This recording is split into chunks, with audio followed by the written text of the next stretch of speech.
పిల్లలకి ఆమ్లెట్ వేసి పెడితే భలే ఇష్టంగా తింటారు. ఎందుకంటే ఆమ్లెట్ అనేసరికి నూనె ఎంత పడుతుంది, కొంతమంది నెయ్యి అయినా వేసి ఆమ్లెట్ వేస్తుంటారు.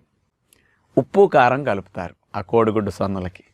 చూడండి, ఉప్పు కారం నూనె కలిసేసరికి రుచి వస్తుంది కదా. ఇంకేమీ కలపరు, సింపుల్గా ఆ గుడ్డట కొట్టడం, ఒక కప్పులు వేయటం, ఇంత ఉప్పు కారం వేయటం. ఇక ఈ కొట్టిట కలిపేలోపు పొయ్యి మీద రేకు పెడతారు, మూకుడేదో చక్కగా అందులో ఇంత నూనె నెయ్యి వేసేసరికి 1 minute అది నూనె కాగుతుంది శుభ్రంగా. అందులో ఎట్లా అంటే 2 to 3 minutes ఆమ్లెట్ అయిపోతుంది. 1 minute తినేస్తాం ఆమ్లెట్. సింపుల్, టేస్ట్గా ఎంజాయ్ చేసినట్టు అనిపిస్తుందని.